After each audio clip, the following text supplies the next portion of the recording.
نحمدہ و نصلی علی رسولہ الکریم اما بعد فاعوذ باللہ من الشیطان الرجیم بسم اللہ الرحمن الرحیم قال النبی صلی اللہ علیہ وسلم من رآنی فی المنام فقد رآنی فإن الشیطان لا يتمثل بی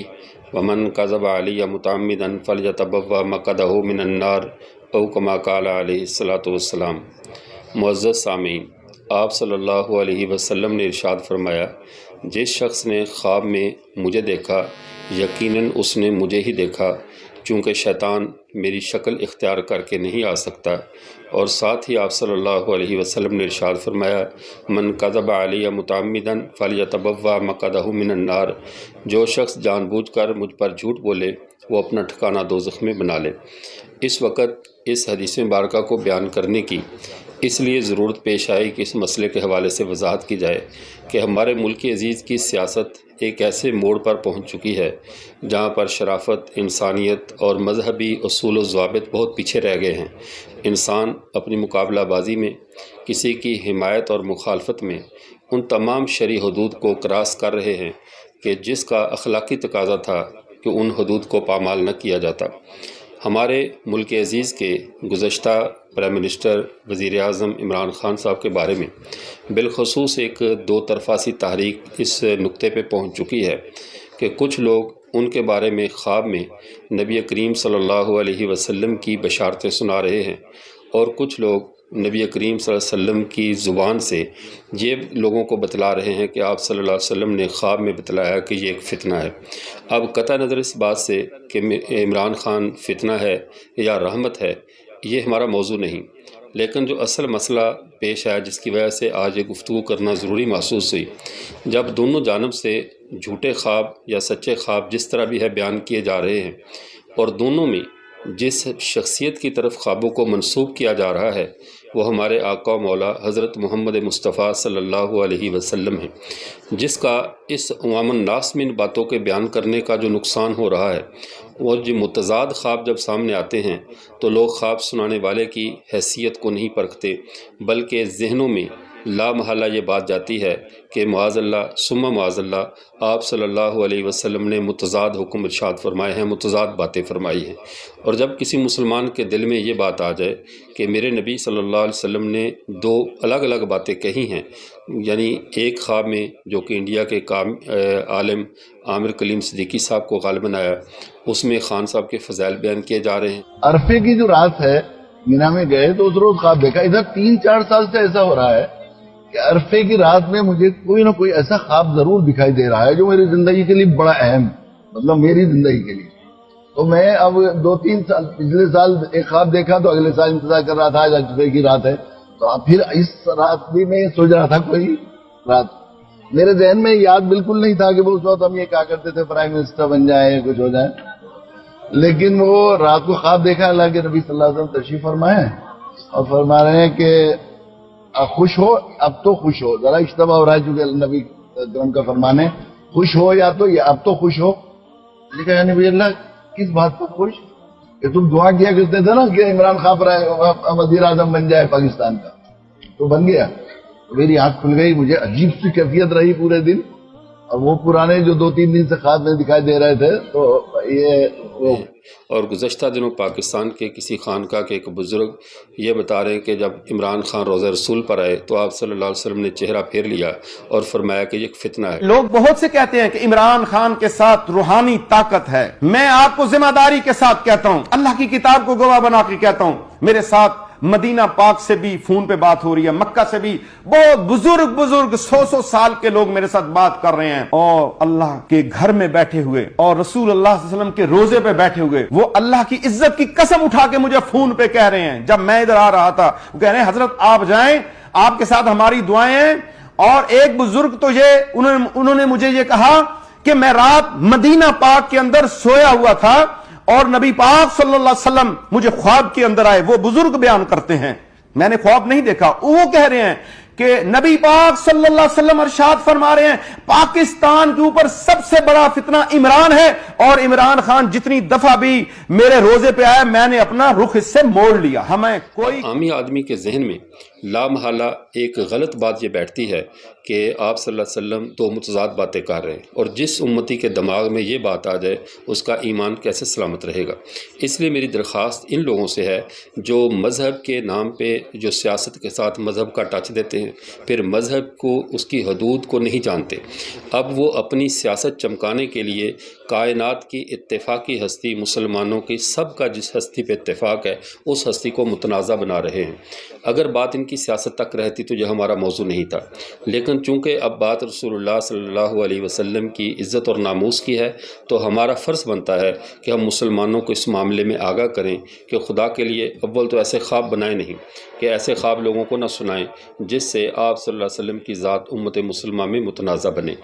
دوسری بات، اگر آپ کو خان صاحب سے محبت ہے تو محبت کرنے والے ویسے ہی باتیں گھڑ لیں جیسے مفتی طارق مسعود صاحب نے 20 کے قریب خان صاحب کی وہ فضیلتیں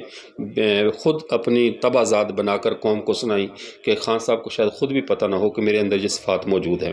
اور اگر ان کی مخالفت ہے تو وہ باتیں کر لیں کہ جن کے مخالفین دوسرے کرتے ہیں۔ جب زمینی حقائق کسی شخص کے اچھا اور برا ہونے کا بہت اچھا فیصلہ کر رہے ہیں، ہمارے سامنے حقیقت کو واضح کر رہے ہیں کہ کون کس کی سیاست کس درجے کی ہے۔ مخالفین کے پاس بھی، خان صاحب کے جو مخالفین ہیں کہنے کو بہت کچھ ہے، ان کے پاس بھی آسیہ مسیح کا مقدمہ اور مسلمانوں پہ ہونے والا تشدد اور اس دور میں جو اسلام کی اہانت ہوئی ہے یہ ان کے پاس موجود ہے، اور اس کے حامیوں کے پاس اسلام فوبیا اور مولانا طارق جمیل صاحب کی دعائیں، یہ سب کچھ موجود ہے۔ تو آپ صلی اللہ علیہ وسلم کو درمیان میں کیوں لا رہے ہیں؟ لا کر ایک کائنات کی مقدس اور مطہر ہستی کو، ایسی پاکیزہ ہستی کو کہ جن کے اوپر امت کے جا کر سارے اختلافات ختم ہوتے ہیں، انہی کو اختلافی کیوں بنا رہے ہیں ایسے خواب سنا کر؟ میری دستبستہ گزارش ہے ان لوگوں سے جو جھوٹے خواب سنانے کے ماہر ہیں کہ نبی کریم صلی اللہ علیہ وسلم نے ارشاد فرمایا، من کذب علی متعمدا فلیتبوأ مقعدہ من النار، جو شخص مجھ پر جان بوجھ کر جھوٹ بولے وہ اپنا ٹھکانہ دوزخ میں بنا لے۔ عام طور پہ لوگ یہ کہتے ہیں کہ لوگ خواب میں آپ صلی اللہ علیہ وسلم کے بارے میں کیسے جھوٹ بول سکتے ہیں کہ آپ صلی اللہ علیہ وسلم نے یہ بات کی ہے، جب رسول اللہ صلی اللہ علیہ وسلم کے زمانے کے بعد وضاعین نے ایسی ایسی جھوٹی حدیثیں گھڑیں کہ جن کا شریعت مطہرہ میں کوئی ثبوت نہیں تھا، مختار سقفی تھا، فلاں تھا، فلاں تھا، بیچ میں ایک لمبی تاریخ ہے ان کذابوں اور دجالوں کی۔ عصر حاضر میں قریبی دور میں مرزا غلام قادر نے کیا خدا پہ جھوٹ نہیں بولے؟ کیا رسول اللہ پہ جھوٹ نہیں بولے؟ جب ایسے ایسے کذاب موجود ہیں جنہوں نے جھوٹے نبوت کے دعوے تک کیے ہیں تو ایک جھوٹا خواب گھڑنا کسی پہ کیا مشکل ہے، چاہے وہ حمایت میں گھڑے یا مخالفت میں گھڑے، اس سے ہمیں غرض نہیں ہے۔ اس لیے زمینی حقائق کو حقائق کی حد تک رکھیں، سیاست کو میدان سیاست میں کھیلیں، رسول اللہ صلی اللہ علیہ وسلم کی ذات کو درمیان میں لا کر انہیں متنازع نہ بنائیں۔ آپ صلی اللہ علیہ وسلم کی ذات اقدس کے بارے میں جو لوگ ایسے خواب سناتے ہیں یہ وہ ذہنی یتیموں کا یعنی ایک لشکر ہے جو کسی بھی موقع کا فائدہ اٹھا کر بزرگ بننے کی کوشش کرتے ہیں اور پھر اداروں کی چھترول سے بچنے کے لیے آخر میں پاک فوج زندہ باد کہہ دیتے ہیں تاکہ پتہ چلے کہ ہم جو خواب سنا رہے ہیں اداروں کی خیر خواہی کے لیے۔ ایسے لوگ ملک اور ملت کے دشمن عناصر ہیں اور امت مسلمہ میں، مسلمانوں میں، بالخصوص ہمارے وطن عزیز میں نفرتوں کے بیج بوتے ہیں اور اپنی نفرتوں کی تجارت کے اوپر جو ہے وہ آپ صلی اللہ علیہ وسلم کی مبارک چھاپ لگا دیتے ہیں۔ اس لیے پی ٹی آئی کے کارکن ہوں، کسی بھی جماعت کے کارکن ہوں، جو رسول اللہ صلی اللہ علیہ وسلم کی ختم نبوت پر ایمان رکھتا ہے، رسول اللہ کی عزت اور ناموس پہ کٹ مرنے کا جذبہ رکھتا ہے، وہ ہمارا بھائی ہے، چاہے وہ کسی بھی جماعت کا ہے۔ اور جو رسول اللہ صلی اللہ علیہ وسلم کی ختم نبوت پہ ایمان نہیں رکھتا اور امت مسلمہ کی طرح سے وہ ہٹ کر نئے عقائد رکھتا ہے، وہ ہمارا نہیں ہے، چاہے وہ کسی بھی جماعت کا کیوں نہ ہو۔ تو ہماری محبت اور ہماری نفرت کا معیار رسول اللہ کی ذات ہے۔ ہماری کسی جماعت سے، کسی فرد سے محبت ہوگی تو اس وجہ سے ہوگی اگر اسے رسول اللہ سے محبت ہوگی، اگر نفرت ہوگی تو اس وجہ سے ہوگی اگر اسے رسول اللہ سے جو بغض ہوگا یا کوئی ناراضگی ہوگی۔ اس لیے ہمارے علماء کا تو شروع سے ایک جو احتیاط کا پہلو رہا، جیسے ہم فقہ حنفی کہتے ہیں، نماز حنفی کہتے ہیں، تو اس کا مطلب کیا ہے کہ ہم امام اعظم ابو حنیفہ رحمہ اللہ کے اجتہادات کو، اپنی نماز کی، اپنی عبادات کو سند کی طرف منسوب کرتے ہیں، ڈائریکٹ رسول اللہ صلی اللہ علیہ وسلم کی طرف منسوب نہیں کرتے کہ ہم نماز پڑھیں اور غلط اور اس کے اوپر چھاپ لگا دیں یہ نماز محمدی ہے۔ ہمارے فقہ کے امام اعظم کا مسئلہ جو ہے وہ غلطی کا شکار ہو جائے، اجتہادی خطا ہو اور ہم اس کو رسول اللہ صلی اللہ علیہ وسلم کی طرف منسوب کر دیں، اگر یہ درست ہے تو یہ میرے اللہ کا فضل ہے اور ہمارے لیے جو ہے وہ شکر کا مقام ہے، لیکن اگر غلطی ہے تو اس غلطی کی نسبت امام اعظم ابو حنیفہ تک ہو، اللہ کے نبی تک اس غلطی کی نسبت نہ جائے۔ رسول اللہ صلی اللہ علیہ وسلم کے معاملے میں اس حد تک محتاط ہونا چاہیے، یہ نہیں ہے کہ جہاں سے وہ خواب دیکھا اور اپنی طرف سے بات، اور جہاں پہ دونوں طرح کے لوگ موجود ہیں، مخالفین بھی اور حامی بھی، کوئی اس خواب کو جھٹلائے گا، کوئی اس خواب کو جھٹلائے گا، اور در حقیقت یہ تکذیب رسول اللہ صلی اللہ علیہ وسلم کی ہوگی۔ امام بخاری رحمۃ اللہ علیہ نے بخاری میں ایک باب بھی قائم کیا، باب من خص بالعلم قوما دون قوم کراہیۃ ان لا یفہموا، خاص لوگوں کی بات عام لوگوں کو نہ بتانا اس ڈر سے کہ وہ سمجھنا اور فتنے میں مبتلا ہو جائیں۔ اور حضرت علی رضی اللہ تعالیٰ عنہ کا ارشاد ہے امام بخاری رحمۃ اللہ علیہ کتاب العلم میں اسی باب کے تحت، حدث الناس بما یعرفون اتحبون ان یکذب اللہ ورسولہ، لوگوں کو اتنی بات کرو جتنی وہ پہچانتے ہیں، جو ان کی نظر میں آنے والی ہے، واضح چیز ہے، سمجھنے کے قابل ہے۔ کیا تم اللہ اور اللہ کے رسول کی تکذیب کروانا چاہتے ہو؟ جو لوگ خوابوں کا سہارا لے رہے ہیں یہ اللہ اور اللہ کے رسول کی تکذیب کروا رہے ہیں۔ خدا کے لیے خان صاحب ہوں یا